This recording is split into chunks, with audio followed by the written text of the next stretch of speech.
ხელოვნურ ინტელექტს კითხეს, რომ მანახე მდიდარი ოჯახიო.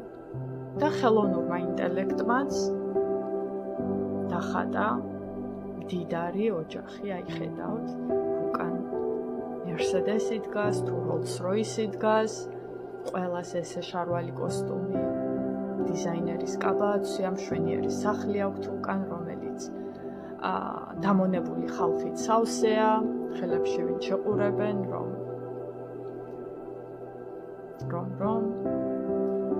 და გასაგებია, რომ ეს არის მდიდარი ოჯახი.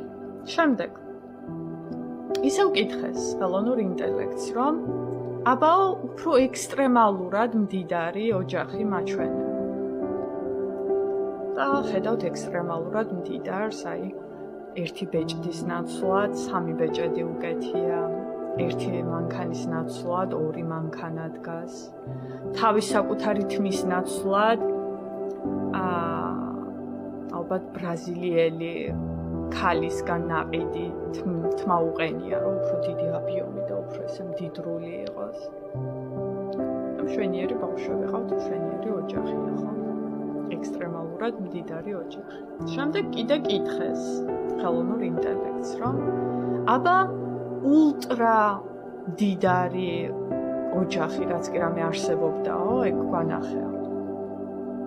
და ესე ჩენი ულტრა მდიდარი ოჯახი, 2 თვითმფრინავი ყავთ, ძალიან ბევრი მანქანები ყავთ, სხვადასხვა მარკის, ექსპორტული, კლასიკური, რაც გინდა ინატრესულო და გულო. ღია ჩემოდან შეუდევთ ფული, რომ არც ადარდებთ ვინმე მოიპარავს თუ რა მოხდება. აი შეხედეთ, ერთი მარგალიტის ყელსაბამის ნაცვლად ფენები მარგალიტის ყელსაბმებისა ესე უკეთიათ. და მე კიდე კითხეს ხელოვნურ ინტელექტს, რა გადარჩა ამაზე მეტი, ხო? მაგრამ აბა ეხლაო ყველაზე შეშლილადო ექსტრემალური ოჯახია. რაც კი რამე წარმოსადგენიაო, ეგ გვანახეო. და ხელოვნურმა ინტელექტმა გვანახა უკვე კოსმოსური ხომალდები, ოქროს მანქანა, ბრილიანტები ეზოში მიმობნეული. მიხედავთ?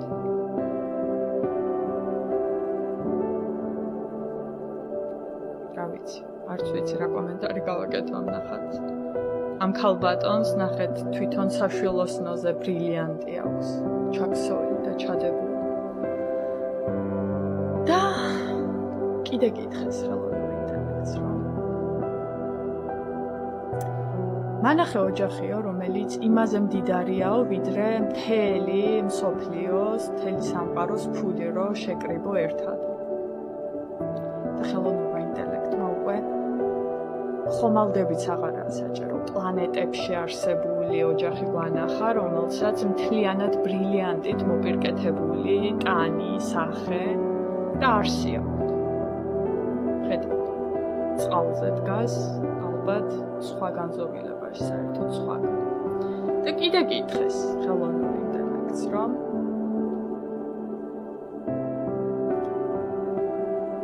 ჩვენ ვიცით, ხო? რომ არსებობსო ნამდვილი სურათიო ყველაზე მდიდარი და შეშლილად ძალაუფლების მქონე ოჯახისა, რომლებსაც ვერაფერი მოერევათო და ვერც ერთი არსების ფული და ქონება ვერ შეედრება და გვანახე ეგ ოჯახი. ხო გახსოვთ წინაზე რა ვნახეთ? ხო გახსოვთ ყველაფერი, რაც კი რამე ვნახეთ? ახლა შეხედეთ ამ სურათს. ჩვეულებრივი ოჯახი, ჯინსებსა და ჯემპრებში ჩაცმული, რომლებიც ჭადრაკს თამაშობენ. და თქვენი სისხლის ხრით, თქვენი უბედურებით, თქვენი გონებით თამაშს, თქვენს გონებაზე თამაშით, თქვენი გამოყენებით, აი წინა ესე მასკარადულად გამოწყობილო ოჯახებო. ზოგს რა გადაგანერგინეს, ზოგს რა გადმოგანერგინეს, ზოგს რაზე გაგაყიდინეს რეალობა და სინამდვილე. აი სინამდვილეში ამათზე და ასეთებზე დიდარი არაფერი არ არსებობს. დანარჩენი ყველაფერი შოუა. არ არსებობს. ვერ ვინ ცხოვრობს ჩვენი თაღის მიღმა, ვერ ვინ ცხოვრობს ჩვენი დედამიწის მიღმა. ამას მხოლოდ გონებაში გიქმნიან, რომ აქაორობა, რომ აქაორობა და სინამდვილე და ამ ჭადრაკის დაფაზე არ ვინ იყოთ. და ამ ჭადრაკის დაფას არ ვინ ფლობდეთ. და ვინმეს თუ გინდათ, რომ ეს ყველაფერი მოიხსნას, აქ ჭადრაკის ნაცვლად, რა ვიცი, რაღაცა უფრო ლამაზი და კოხტა თამაში იდოს, როგორც იყო მაგალითად ქალაქობანა და მაგას თამაშობდნენ ერთმანეთში, ან რაღაც აი ისეთი უდანაშაულო თამაში იდოს.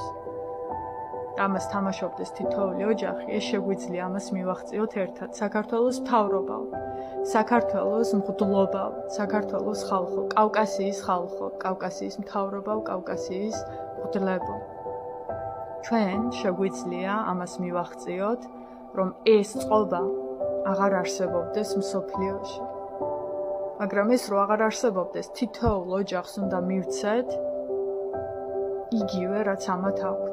ბედნიერება, ერთიანობა, ერთმანეთის სიყვარული, პატივისცემა, სულიერებაც, ენერგიაც, ფულიც, ყველას თანაბრად. ან ყველას სათანადოდ და შესაფერისად. ვისაც რამდენი სურს და კმაყოფილდება. ხო ხედავთ, რომ ვერავინ ვერაფრით კმაყოფილდება. ქვეყანა გაყოფილია ორად, ელემენტარულად რო ვთქვათ, ერთ ადგილზე არ დადიხართ, ერთნაირები, ერთ საქმის მქონე, რას აკეთებთ, ვის ეჯიბრებით, რა ხდება, სანამ ესენი თქვენით კაიფობენ, სანამ ესენი თქვენზე იცინიან, სანამ ესენი თქვენი ხალხის სისხლს ხვრიან.